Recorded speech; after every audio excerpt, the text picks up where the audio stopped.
From now on, Holy Father, not my will, but your will be done. I said, Father, you have chosen me.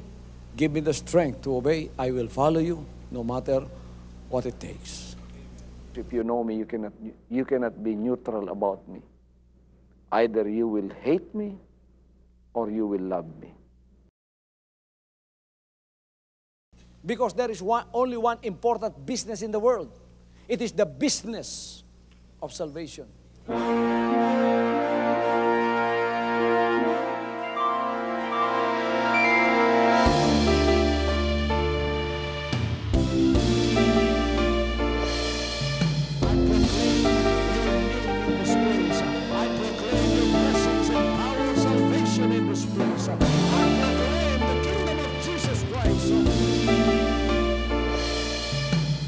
As I am concerned, and as far as the work of God is concerned, we have reached the end. Last September 13, 2003. When you find God, you find His love. Because God is love. Ganon ang pag-ibig ng Panginoon. Walang katapusan na yan ay bumabalik-balik sa atin. If you want to receive, you have to give. Receive it by faith and say, Lord, I will touch up. Because the game plan of God was to save us from seeing through the power of love. He has completed His salvation works in the Spirit. After April 13th, the door is open for everyone to come. The salvation works of the Father is now completed in me. Salvation is here.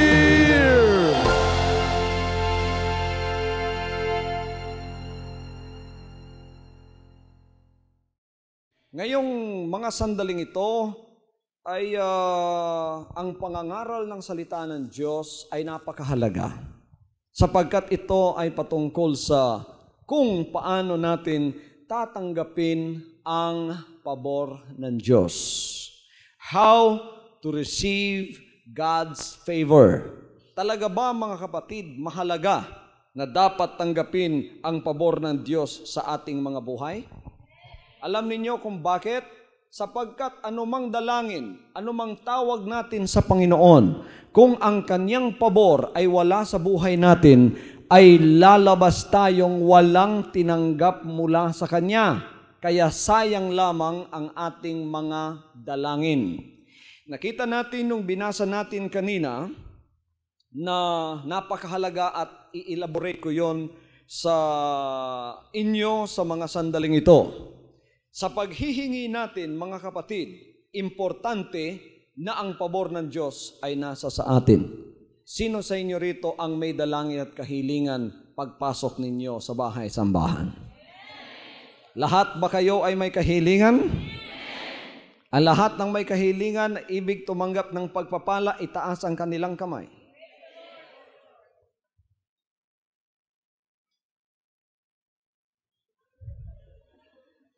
Okay, taas ang kamay.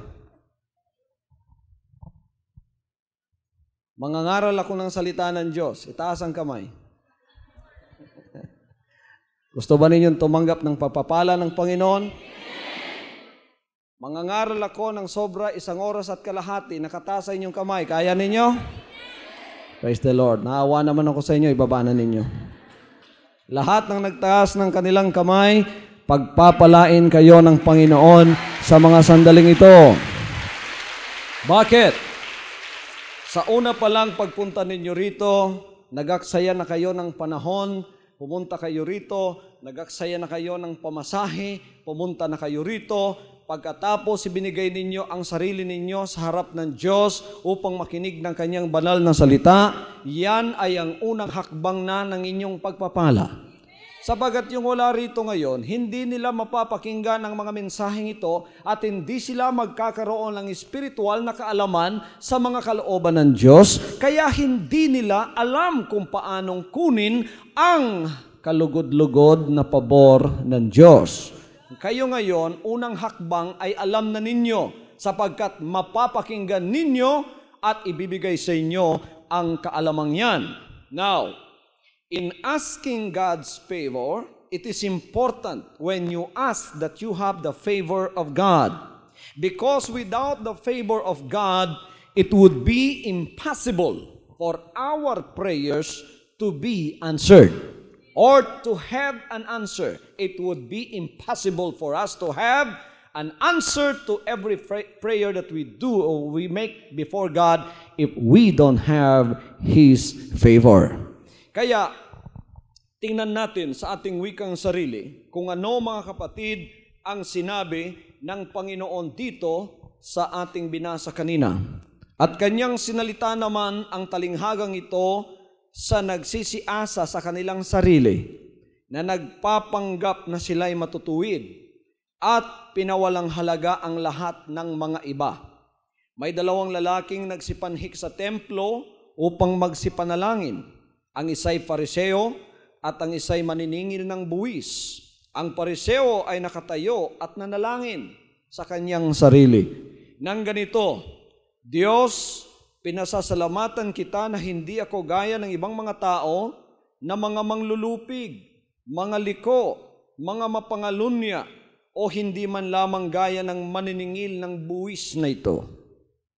Makalawa akong nag-aayuno sa 1 linggo, nagbibigay ako ng 10 ng lahat kong kinakamtan, datapwat ang maniningil ng buwis na nakatayo sa malayo ay ayaw na itingin man lamang ang kanyang mga mata sa langit, kundi dinadagukan ng kanyang dibdib na sinasabi, Diyos, ikaw ay mahabag sa akin na isang makasalanan. Sinasabi ko sa inyo na naog at umuwi sa kanyang bahay ang taong ito na inaaring ganap kaysa isa, sapagkat ang bawat nagmamataas sa kanyang sarili ay mabababa, datapwat ang nagpapakababa sa kanyang sarili ay matataas. Tingnan ninyo ang 2 taong ito na pumunta sa templo upang manalangin. Ang Panginoon mismo ang nagsabi na ang isa'y umupo doon sa pinakadulo, ang isa naman ay umakyat sa altar at pareho silang nanalangin. Ang Fariseo, sinabi niya kung ano ang kanyang ginagawang kabutihan sa harap ng Diyos. Wala sanang masama doon sa sinasabi niyang yon, sapagkat yun naman ay katotohanan. Ngunit ang masama ay nang siya'y magturo doon sa isang maniningil ng buwis at sinabi niyang, hindi ako katulad niya. Ngunit yung maniningil ng buwis, anong sinabi? Hindi man siya makatingin sa langit. At pagkatapos, dinadagukan ng kanyang dibdib at sinasabi, O Diyos, mahabag ka sa akin, isang makasalanan, patawarin mo ako sa aking kasalanan. Anong sinasabi ng ating Panginoon? Sinasabi ko sa inyo na naog at umuwi sa kanyang bahay ang taong ito na inaaring ganap. At eto ang lesson ng Panginoon. Ibababa ang lahat ng nagmamataas sa kanyang sarili at itataas ang lahat ng nagpapakababa sa kanilang sarili. Dito makikita natin na ang Diyos ay may pananaw sa bawat isa upang makuha ang kanyang pabor. Isa na rito, mga kapatid, ang isang pananampalatayang merong kababaan ng loob. So, for us, in order to receive the favor of God, we must avoid a holier than thou attitude. Kailangan iwasan natin na magsabi palaging mas magaling tayo kaysa sa iba o mas banal ako kaysa sa iba. When you try to compare yourselves with other, you must always put yourselves under or down than putting yourself up. You must always put yourself on the downward side. Huwag mong isipin sa iyong sarili na ikaw ang pinakamagaling o ikaw ang pinakabanal. Maaari mong isipin yon. Pero huwag mong ituro ang mga kamay mo doon sa iba upang sila ay iyong hatulan at sabihing mas magaling ka kaysa sa kanila. Maaari mong sabihin ako'y magaling kung wala kang ituturong iba at sasabihin, mas magaling ako sa Kanya. Importante pala sa Diyos, mga kapatid, na tayo ay maglilingkod na mayroong kababaan ng loob. Hallelujah! Hallelujah! Importante sa harap ng ating Panginoon na tayo ay may kababaan ng loob na huwag nating tingnan at mapagmataas tayo sa ating mga sarili. Importante ba sa Diyos talaga ang bagay na yan? Importante sapagkat sinasabi ng Isaiah chapter 57 verse 15. For thus saith the high and lofty one that inhabiteth eternity, whose name is holy. I dwell in the high and holy place, with him also that is of a contrite and humble spirit, to revive the spirit of the humble and to revive the heart of the contrite ones. Sa wikang sarili, ito ang sinasabi ng Isaiah chapter 57 verse 15. Basahin natin. Sabagat ganito ang sabi ng mataas at matayog, na tumatahan sa walang hanggan, na ang pangalan ay banal. Ako'y tumatahan sa mataas at banal na dako, na kasama rin niya na may pagsisisi at pagpapakumbabang loob, upang bumuhay ng loob ng nagpapakumbaba at upang bumuhay ng puso ng nagsisisi.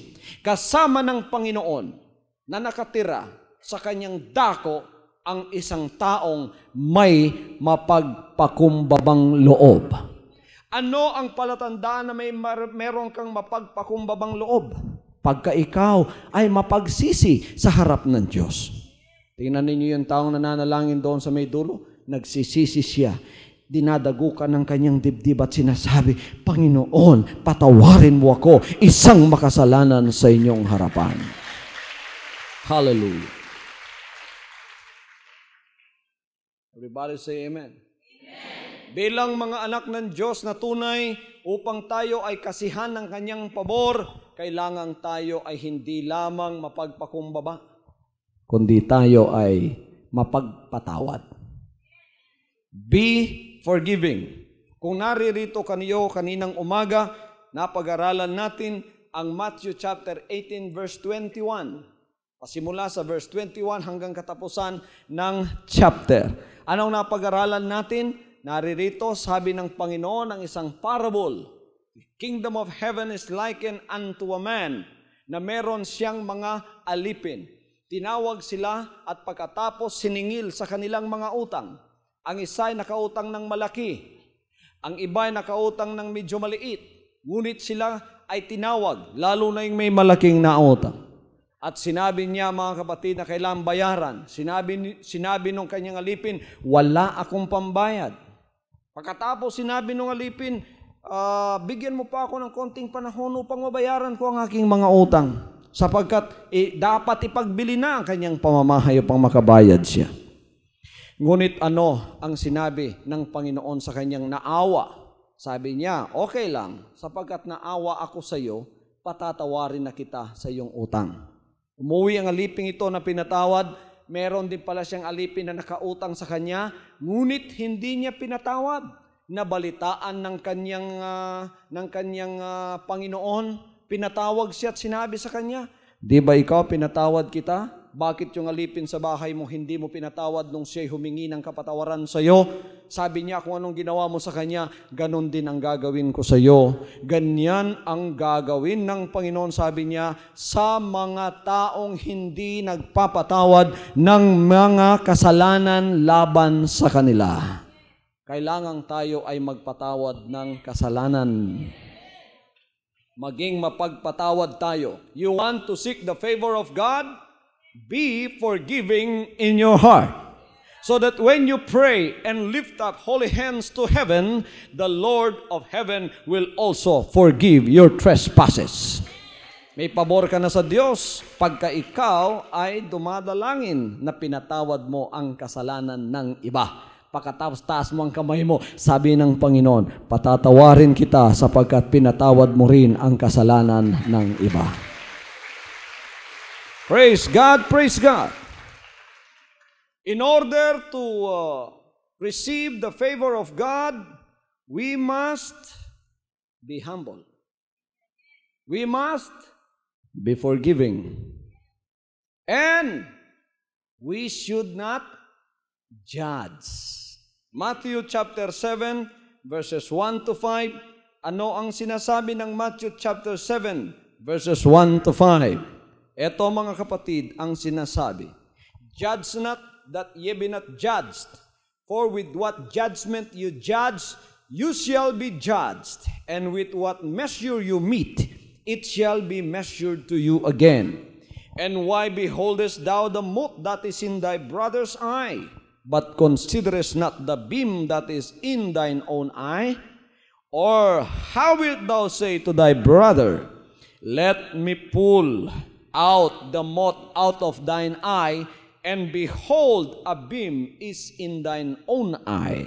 Thou hypocrite, first cast out the beam out of thine own eye, and then shalt thou see clearly to cast out the mote out of thy brother's eye. Tingnan ninyo, sa wikang sarili, ganito ang sinasabi. Huwag kayong magsihatol upang huwag kayong hatulan. Sapagkat sa hatol na inyong ihahatol, ay hahatulan kayo. At sa panukat na inyong isusukat, ay susukatin kayo. At bakit mo tinitingnan ang puwing na nasa mata ng iyong kapatid? Ngunit hindi mo pinapansin ang tahilan na nasa iyong sariling mata. Sa Bisaya pa, troso. Nasa imong mata. O paanong sasabihin mo sa iyong kapatid, pabayaan mong alisin ko ang puwing sa mata mo at narito ang tahilan sa iyong sariling mata. Ikaw na mapagpaimbabaw, alisin mo muna ang tahilan sa iyong sariling mata, at kung magkagayoy, makikita mong malinaw ang pag-aalis mo ng puwing sa mata ng iyong kapatid. Upang ikaw ay magkaroon ng pabor sa harap ng Diyos, avoid a judgmental and condemnatory spirit. Alisin natin ang isang espiritong mapaghatol, mapangutya. Amen. Meron nga isang tao, mga kapatid, Kristiyano daw siya, ngunit kinukutya naman niya yung kanyang kapatid. Sabi niya, ikaw, utal-utal ka magsalita. Sapagkat hindi marunong magsalita yung isa. Ikaw, utal-utal ka magsalita. Pero napansin, mga kapatid, na siya pala ay meron ding sakit sa ilong. Mabaho yung ilong niya. Dahil siya ay napakalaki ng sakit pala sa kanyang ilong, tapos hatol na siya ng hatol doon sa may diferensya naman sa bibig, dahil yung dila ng isa medyo mababa, kaya pautal-utal siya magsalita. Ngayon, habang hinahatulan niya yung kanyang kapwa, nakita na siya naman pala mas malaki ang dapat sawayin at hatulan sa kanya. Bahala nang utal-utal ka magsalita, basta hindi lang mabaho yung ilong mo. Kaya sabi nung hinahatulan niya, bahala ka na, utal-utal ako magsalita, ikaw naman mabaho ang ilong mo. Bahala ka diha, baho kag ilong ako, bahalag bubukog dila, di lang baho ang akong ilong. Amen. Murag sa korte ba? Nasa korte mga kapatid, merong nagdimandahan, lumipat sila sa issue, si Pedro at si Juan. For example, ang pangalan nila, hindi ko nasasabihin ng tunay na pangalan. Si Juan ang isa, si Pedro ang isa. Naalis sila sa tunay na issue. Ang issue doon sa korte ay pagnanakaw. Pumunta sa personal. Ano ang sabi ni Pedro kay Juan? Ikaw nagnakaw sa kalabaw ko? Kilala kita. Bakit? Sapagkat dami ng bulutong na mukha mo. Parang landscape ng buwan. Sabi naman ni Juan, hindi akong nagnakaw sa iyong kalabaw.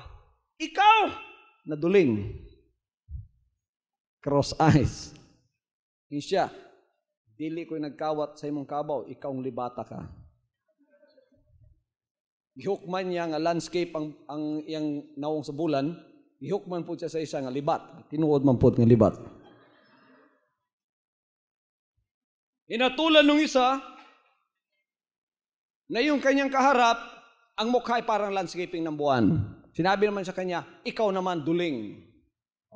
Tingnan ninyo mga kapatid, kung ano ang iyong sasabihin sa iyong kapwa, siya ring tatanggapin mo.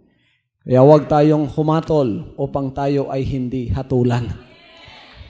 Sabi ng Panginoon,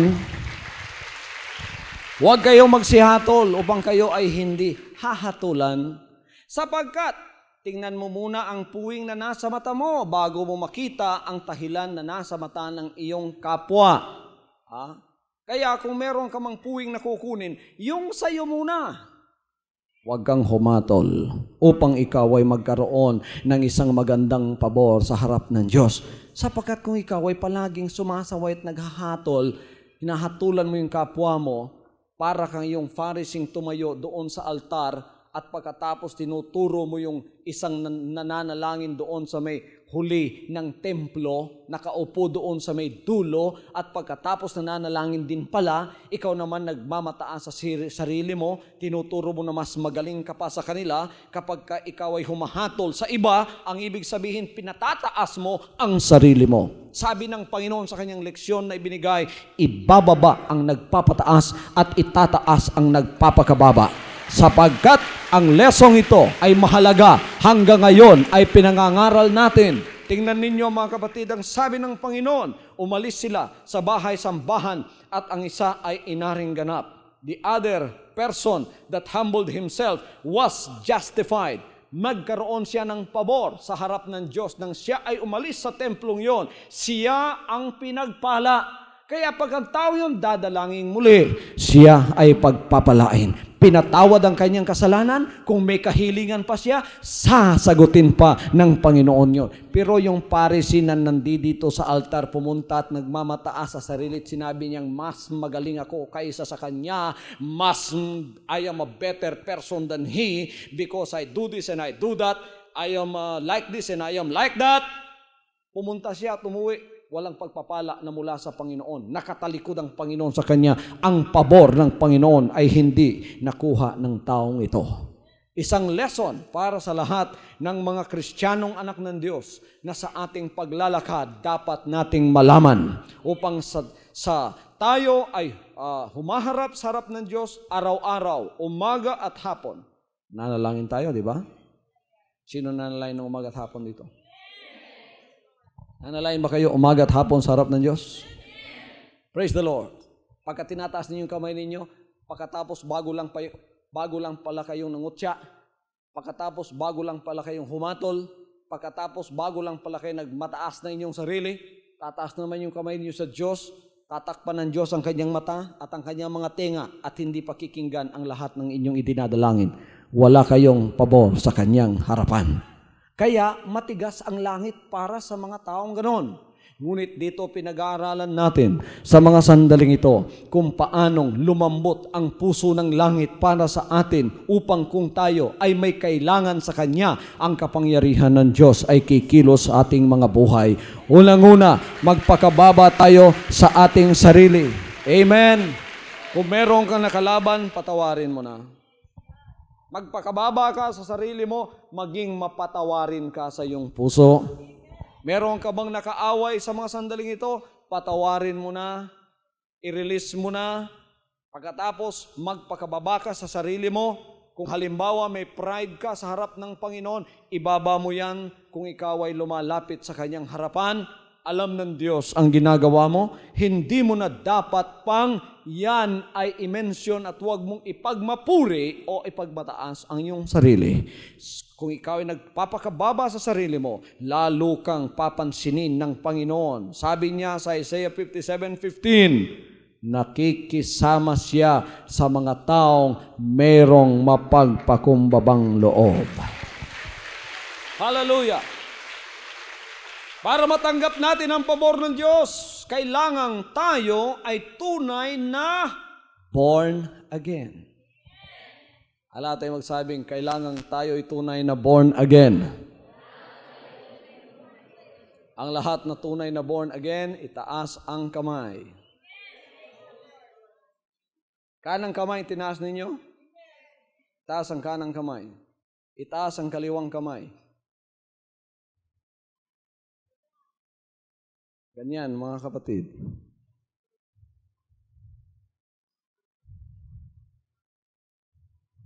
Sundin ninyo yung ginagawa ko.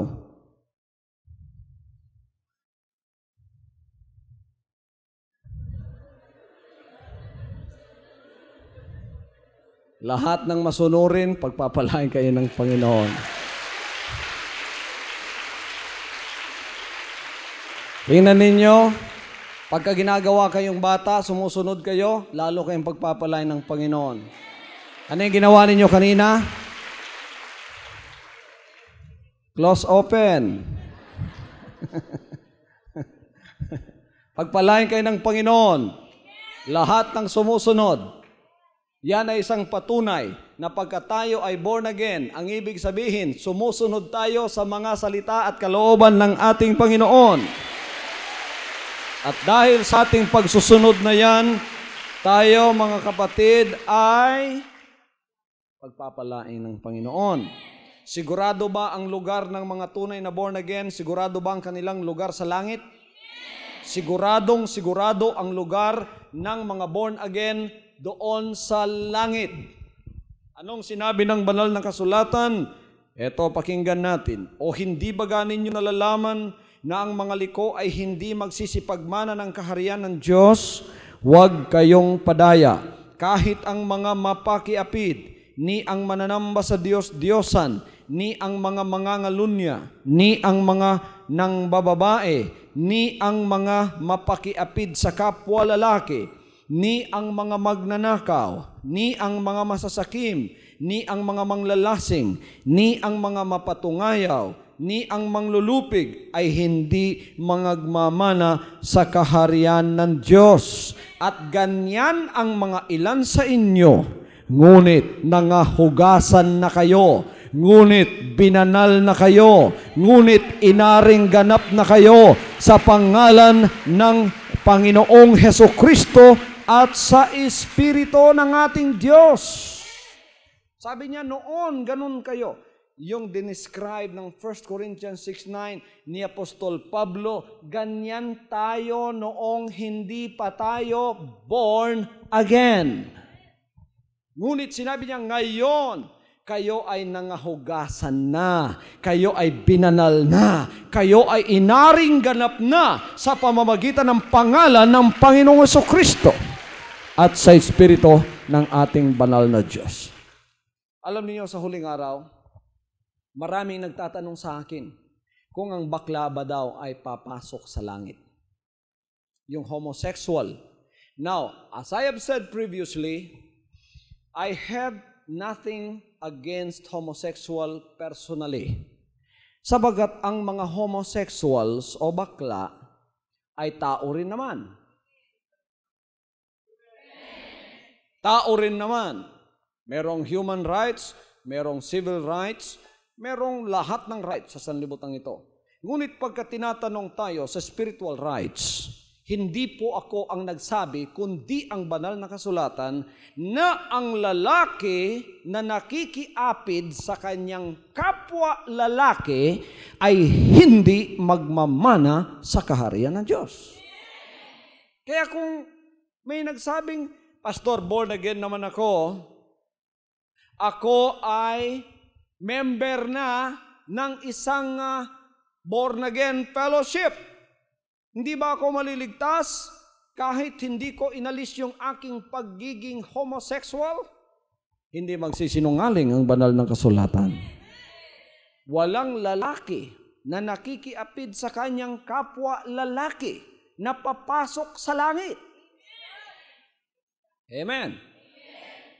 Kahit member pa, kahit sa mga nasa labas, unbeliever, lalo na yon kasi gawa talaga ng hindi mananampalataya yan. Ngayon, may nakapagtanong pa sa akin, eto pa, Pastor, kung ang mangangaral ay bakla, papasok ba sa langit?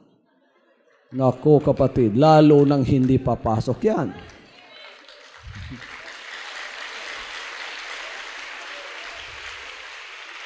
Delikado yan. Kaya, pagiging born again ang pinag-uusapan, dapat number 1, alam mo na ang mga ngaral na kung saan ikaw ay nasakop ay hindi isang homosexual. Kasi pagka homosexual o bakla, yung nangangaral, ikaw nakikinig ka, pag sinasabi ng banal na kasulatan, yan ay bulag, sumusunod ay bulag, pupunta sila sa kanal. Hindi sila pupunta sa langit.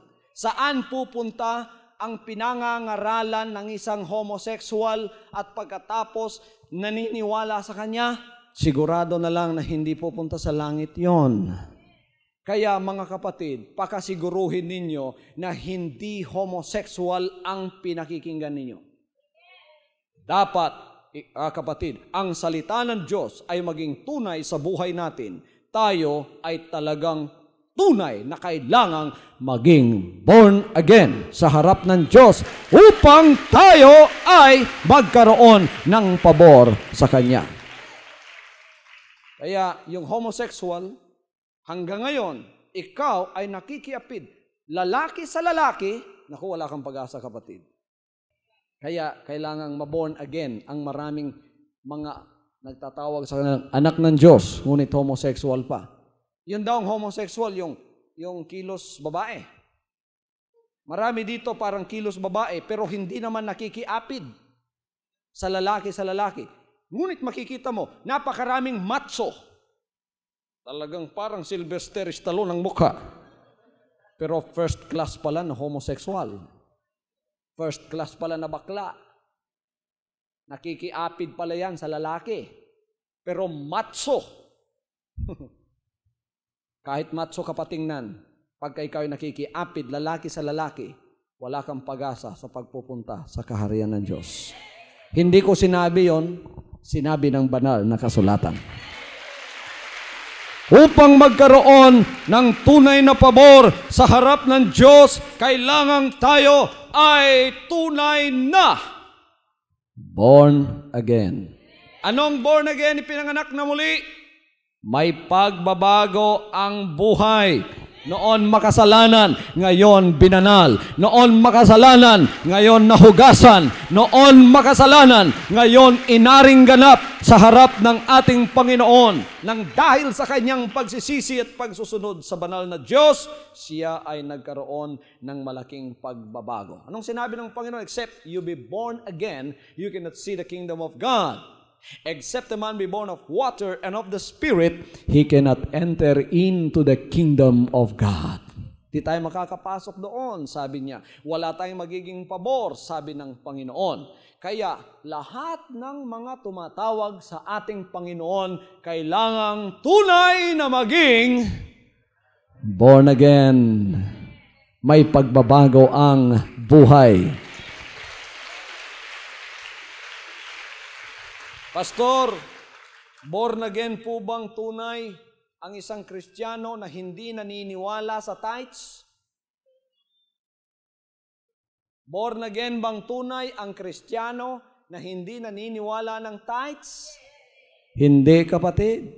Sapagkat sinabi ng banal na kasulatan sa Malakay chapter 3 verse 10, ninanakaw baga ng tao ang Diyos? Sabi ng tao, paano ka namin nanakawin? Espiritu ka naman. Sabi niya sa pamamagitan ng ikapu at mga handog. Anong sinabi ng ating binasa kanina sa 1 Corinthians chapter 6 verse 9 to 11? Walang magnanakaw na pupunta sa langit. Masamang magnakaw sa tao, amen? Alin ang mas masama? Magnakaw sa tao, magnakaw sa Diyos. Pagka hindi ka nagbibigay ng tithes, magnanakaw ka sa Diyos, amen? Pastor, kung ang amin pong mga ngaral ay hindi naniniwala sa tithes, pupunta ba kami sa langit?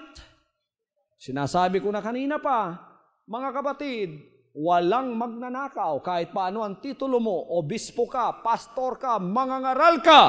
Pagka ikaw ay nagnanakaw ng ikapu, ikaw ay hindi pupunta doon sa kanyang kaharian. Sabi niya, walang magnanakaw na makakapagmana ng buhay na walang hanggan. Makakapagmana ng kaharian ng langit. Anong sinabi ng Ten Commandments? Isa sa mga laws ng Ten Commandments, thou shalt not steal. Hiro mo? Oh, that is one of the commandments of the Lord in the Old Testament. And I believe that that commandment is a commandment that is good for us today as it was good for them in the Old Testament. Thou shalt not steal. It is an unqualified statement. Thou shalt not steal from man, especially thou shalt not steal from God. When you don't give your tithes, you are stealing from God. And you don't have any part in the kingdom of heaven. Kahit ano ang isip mo sa sarili mo, kung hindi ka nagbibigay ng iyong tithe sa harap ng Diyos, ikaw ay isang magnanakaw, hindi ka papasok sa kaharian ng Panginoon. Mahal ba talaga ninyo ang Panginoon? Mahal ba ninyo siya? Sinong nagbibigay ng tithes, taas ang kanang kamay? Sino yung wala pa ngunit na nangangako ngayon na magbibigay na? Okay, nahiya pa sila. Palakpakan natin ang buhay na Diyos. Praise the Lord! Praise the Lord! Kailangang tayo ay ipanganak na muli. Ang bunga ng laman kailangang lumipas na sa buhay natin. Ano ang makikita ngayon sa buhay natin? Hindi na Galatians 5:19, kundi Galatians 5:22. Mga bunga na ng Espiritu ng buhay na Diyos.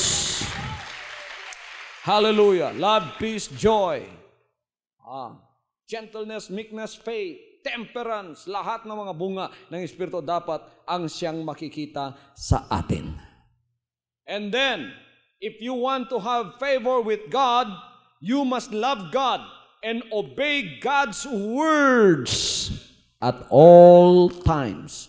Anong sabi niya mga kapatid sa Joshua chapter 1 verse 8? Ang aklat na ito ng kautusan ay huwag mahihiwalay sa iyong bibig, kundi iyong pagbubulayan araw at gabi upang iyong masunod na gawin ang ayon sa lahat ng nakasulat dito, sapagkat kung magkagayoy iyong pagiginhawain ang iyong lakad, at kung magkagayoy magtatamo ka ng mabuting kawakasan. The words of this book shall not depart out of thy mouth, but thou shalt meditate therein day and night. And if you will do that, thou shalt prosper, and thou shalt have good success. Magkakaroon ka ng pabor sa harap ng ating Panginoon. Mahalin ang kanyang mga banal na salita. Ipamuhay ang kanyang banal na salita. Sundin ang kanyang banal na salita.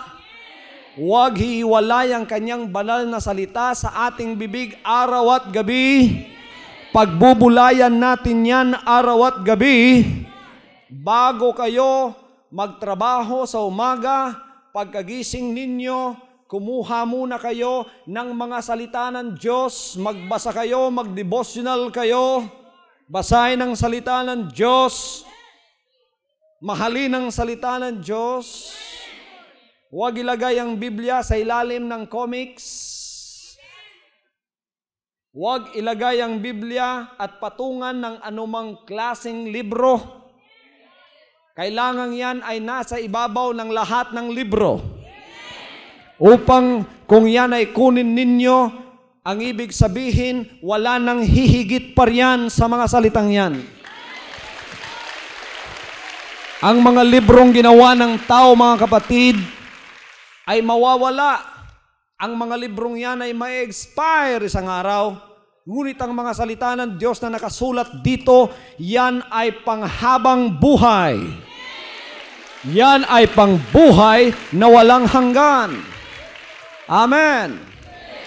Everybody say, praise the Lord. Praise the Lord. Napakagandang maglakad sa katedral kung naririto kayong lahat. Praise the Lord. Lahat ng nadadanan ko, pagpapalain kayo ng Panginoon. Panalanginan mo sa buhay nga Diyos. Kamong tanan, nga niya, niining mga taknaa. Amen.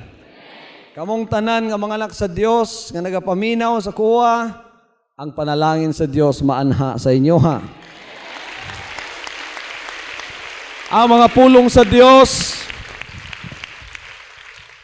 atong kanunay tunan, palagi nating pag-aralan ng mga salita ng Diyos, sapagat ang mga salitang yan ay mga salita ng katotohanan. Anong sabi ng Panginoon? Ang sino mang nagmamahal sa akin, ay sundin nila ang aking mga iniutos. If you love me, keep my commandments. In order to have favor with God, we must always obey God's word at all times. Praise the Lord. Amen.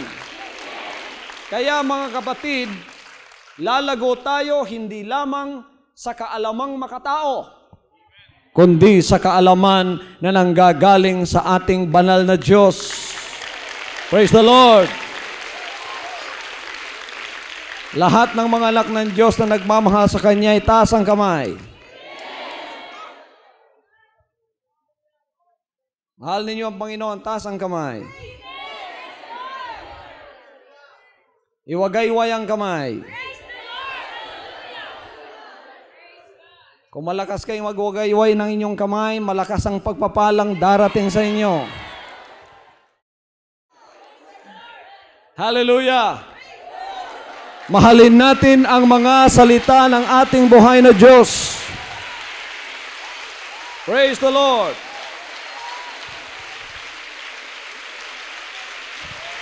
Hallelujah!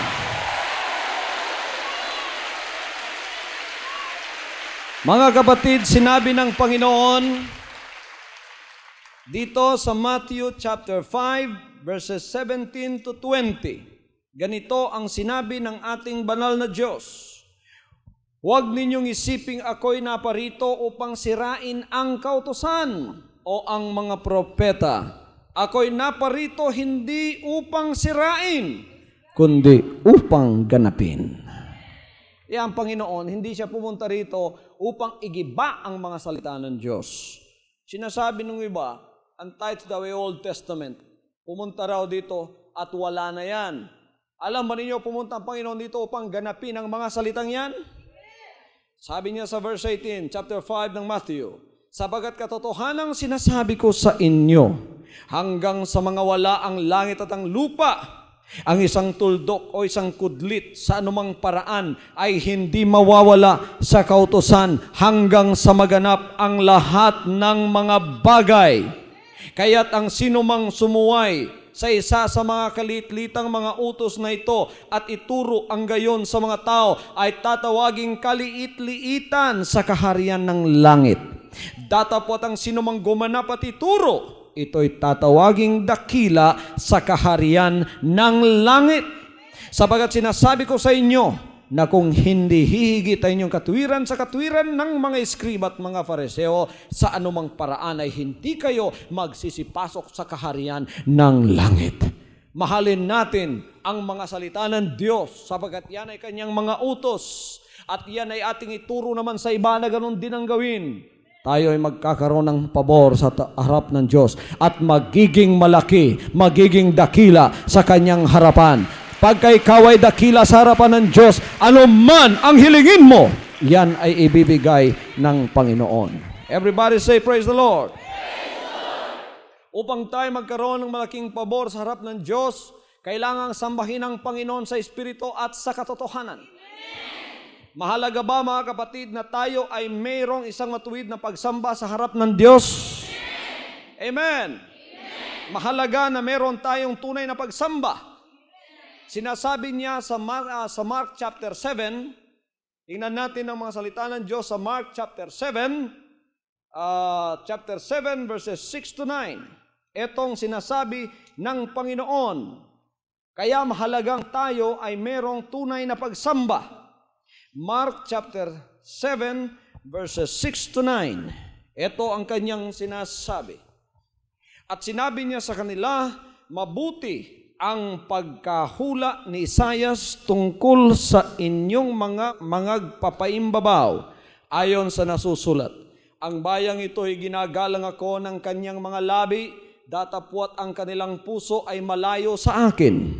Datapwat walang kabuluhan ang pagsamba nila sa akin, na nagturo ng kanilang pinakaaral ng mga utos ng mga tao. Nilisan ninyo ang utos ng Diyos at inyong pinanghahawakan ang salit-saling sabi ng mga tao. Ang sinabi niya sa kanila, totoong itinaktakwil ninyo ang utos ng Diyos upang magaganap ninyo ang inyong mga salit-saling sabi. Mahalaga na tayo ay maglingkod sa Diyos na mayroong isang tunay na pagsamba. Ito ay tinatawag na pagsamba sa Espiritu at sa katotohanan. Kailangan ang ating pagsamba ay hindi sa pamamagitan lamang ng tradisyon o salit-saling sabi ng tao na ginagawang pinakaaral. Kailangan ang pagsamba natin ay tunay sa Espiritu at katotohanan na walang pagsisinungaling sa harap ng Diyos. Amen. Praise the Lord. Ang ating pagsamba ay ayon sa kanyang inutos. Sambahin siya sa Espiritu at katotohanan. Idol worship is forbidden in the Scriptures. When you worship God and you worship Him through idols, you are not pleasing in the sight of God. When you worship Him in that manner, you are not worshiping God in spirit and in truth. You are setting aside the commandments of God. And what is one of the commandments of the Lord? Thou shalt worship no other God besides me. That is the first commandment.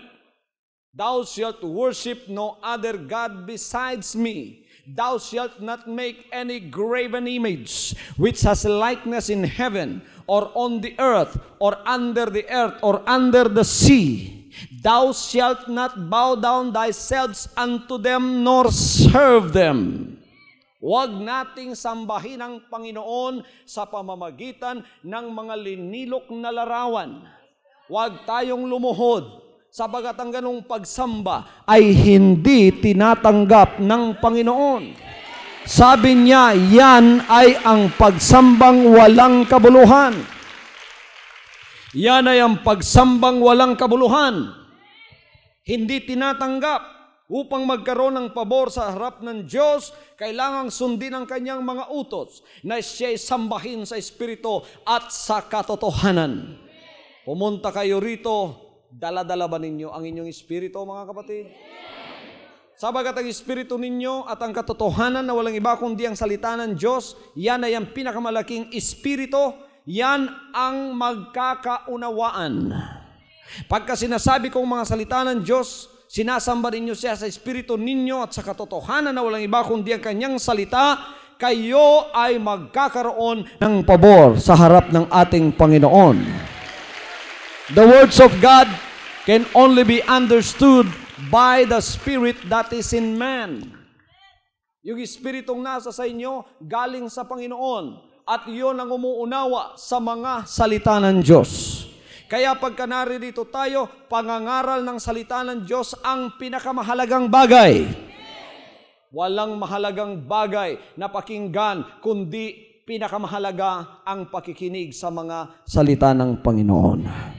Kaya mga kapatid, pagka nagsasamba tayo sa Kanya, nagtataas ng ating mga kamay sa Kanya, kailangang nasa matuwid na landas upang hindi mawalang kabuluhan ang ating ginagawa. Di ba masakit pakinggan?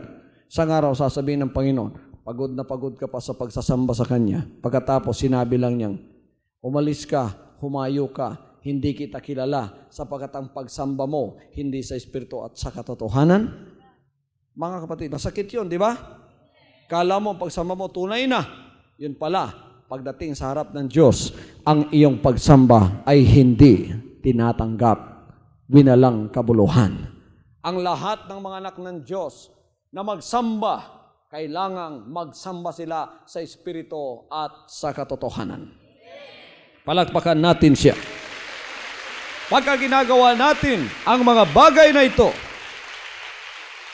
magkakaroon tayo ng pabor sa harap ng ating Panginoon. Tunay ng pakikinig ng kanyang banal na salita ay pagpapakababa sa ating sarili kung ating tinutupad ang ating napakinggan. Anong sabi ni James? You are deceiving yourselves if you hear the words of God and do not do them. Sa ating pakikinig ng salita ng Diyos, hindi pa yon ang righteousness. Righteousness only comes and justification only comes when we listen to the words of God and we do them.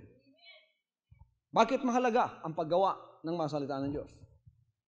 Hindi ba mahalaga ang pananampalataya sa mga salita ng Diyos?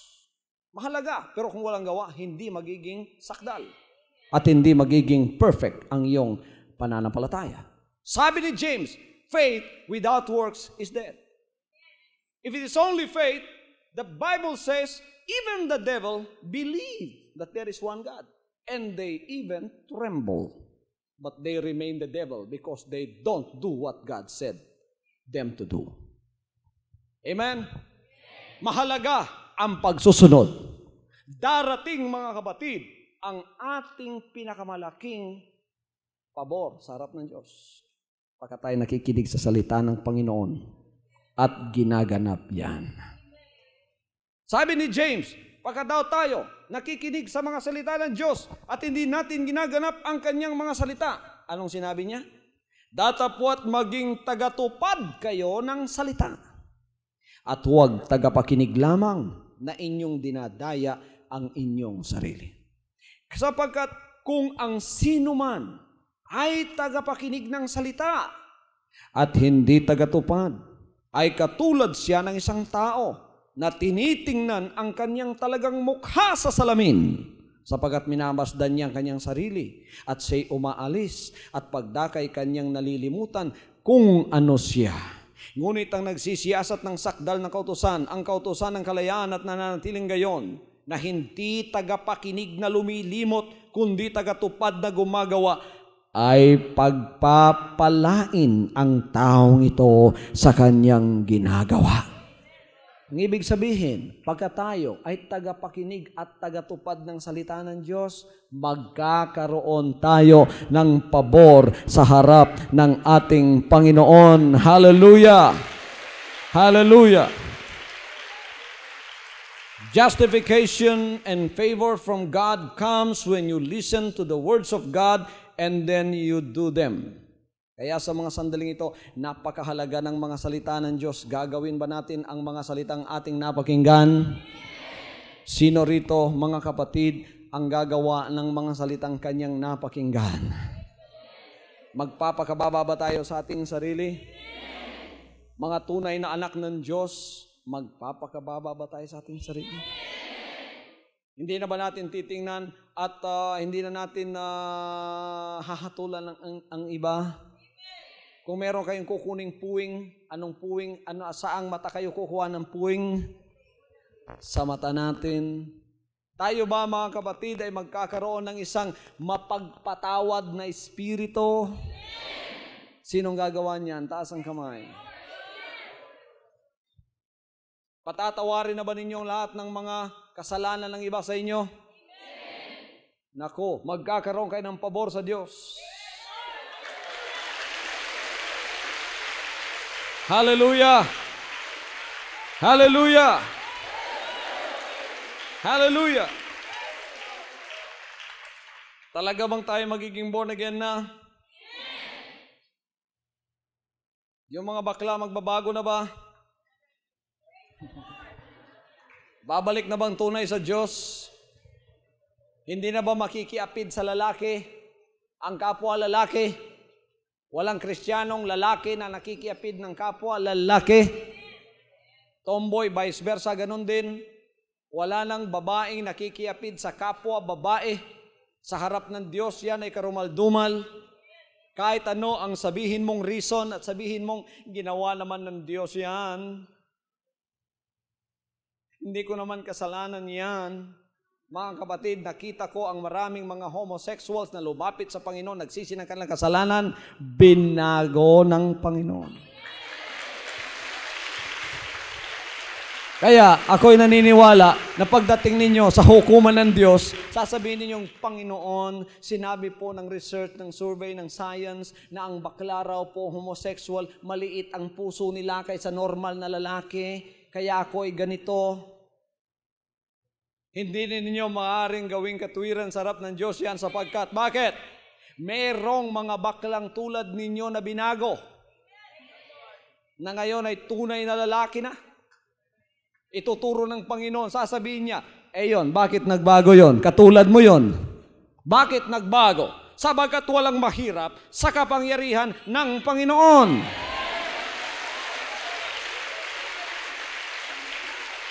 Hallelujah! Kung ang 2 isda at 5 tinapay pinaramit, pinakain ng 5,000 maliban sa babae at lalaki, kung ang tubig ay ginawang alak, yung pa kayang lalaki na gagawing tunay na lalaki lang? Yung pa kayang bakla na lalaki na gagawing tunay na lalaki lang? Ang espiritu lang ang babaguhin? Kaya ng Panginoon yan.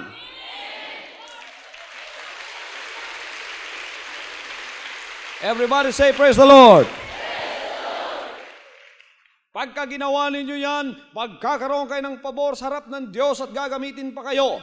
Tingnan ninyo isang homosexual na binago, magkakatayo sa harapan at sinasabing, patunay na ang Diyos ay makapangyarihan sa buhay ko, sabagat noon ako ay homosexual, nakikiapid sa aking kapwa lalaki, napakaraming lalaki sa buhay ko. Tingin mo, lalaki rin pala siya, homosexual siya. Ngunit ngayon, ako'y binago na ng Panginoon. Ang kapangyarihan ay pumasok sa akin. Tunay na born again. Amen? Mamahalin ba natin ang salita ng Diyos higit sa lahat? At susundin yan, huwag hihiwalay sa ating mga bibig. Pagka tayo nagfe-fellowship, mga kapatid, pagka tayo nagsasalita, pagka tayo namimisita ng ating mga pamamahay, ano ang ating ipambubungad? Chismis? Intriga? Okay, ano ang mamumutawi sa ating mga bibig una sa lahat sa ating pamimisita ng pamamahay? Salita ng Diyos. Salita ng Panginoon. Paggising natin sa umaga, ano ang unahin natin? Salita ng Panginoon. Bago matulog sa gabi, ano ang unahin natin? Salita ng Panginoon. Hallelujah. Lahat ng plano natin, ipailalim natin dyan at huwag hihiwalay yan. Pagka lumakad kayo, meron kayong Bibliang dala. Pagka pumunta kayo ng simbahan, meron kayong Bibliang dala. Sino nagdala ng kanilang Bible? Taas ang kamay. Lahat ng nagdala ng Bible, taas ang kamay. Doble ang pagpapala ninyo.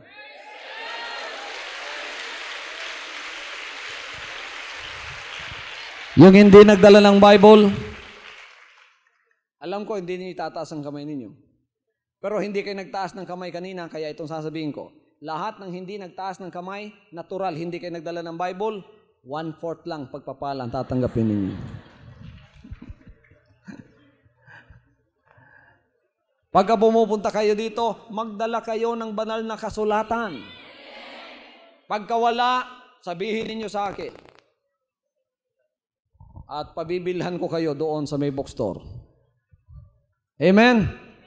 Kailangan ng bawat isa may banal na kasulatan. Pagka nag-travel kayo, dalhin ninyo yan. Nag-abroad kayo, dalhin ninyo yan. Sapagkat yan ang magiging pag-asa ng buhay ninyo saan man kayo naroroon.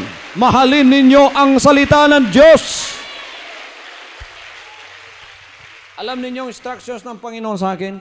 Ang Bible huwag patungan ng ibang mga libro. Ni kahit anong babasahin, notebook, comics o anuman, huwag patungan ang banal na kasulatan.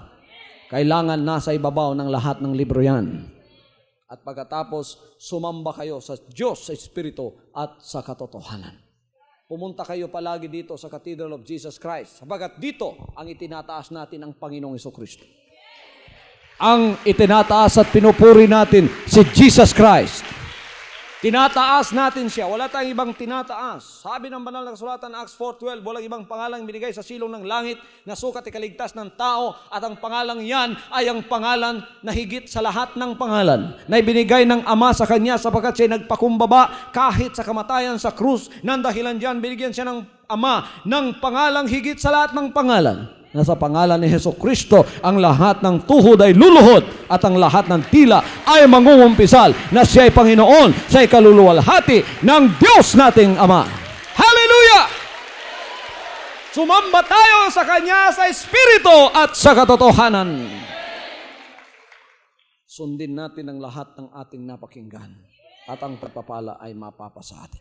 Bago kayo lumapit dito, ako'y mananalangin muna sa lahat ng ating mga kapatid na ngayon ay nasa kanilang mga television sets nakaharap. Kapatid, hawakan mong muli ang television set mo. Kung merong nahuli sa inyo na bumukas na inyong TV sets at ngayon ay napakinggan ninyo ang huling mensahe na ito, pareho rin mga kapatid, humawak kayo bilang point of contact at kayo ay pagpapalain ng Panginoon. Banal na Diyos, aking pong kapatid ay nasa harap ng kanyang TV set. Merong napakalaking pangangailangan. Sa muli, dinadalangin ko po na siya ay iyong pagpalain sa mga sandaling ito at iyo pong ibigay ang lahat ng kanyang pangangailangan at iyo pong tugunin, sapagat kayo ay mayaman sa lahat ng bagay, mayaman sa katugunan ng aming mga dalangin, at ang kapangyarihan ninyo ay hindi po maikli, na hindi siya mahihipo sa mga sandaling ito. Nadarama mo ang kuryente ng kapangyarihan ng Panginoon, kapatid. Ang Panginoon ay humihipo sa lahat ng iyong mga pangangailangan. Ang iyong may sakit na katawan, sakit sa balakang, sa likod, sa paa, sa kamay, sa loob ng iyong katawan, sa ulo, sa pangalan ni Kristo Jesus, tanggapin mo ang iyong kagalingan sa mga sandaling ito.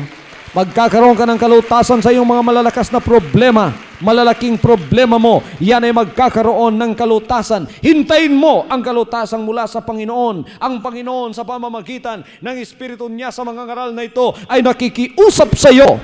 Huwag kang mawalan ng pag-asa, sapagkat ang Panginoon ay nakiusap sa iyo sa mensaheng ito, at ang pagpapala ay pasa sa iyo sa mga sandali ito.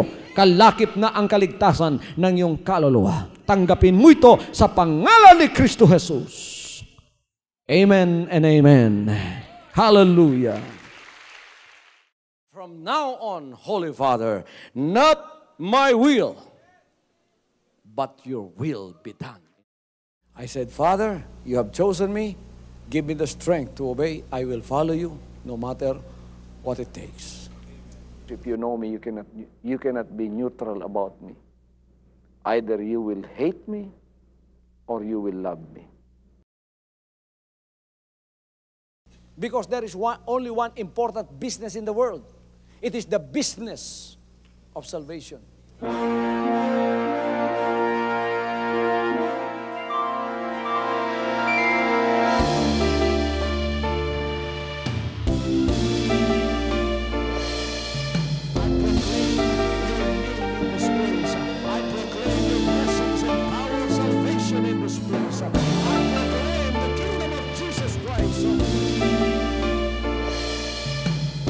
As I am concerned, and as far as the work of God is concerned, we have reached the end.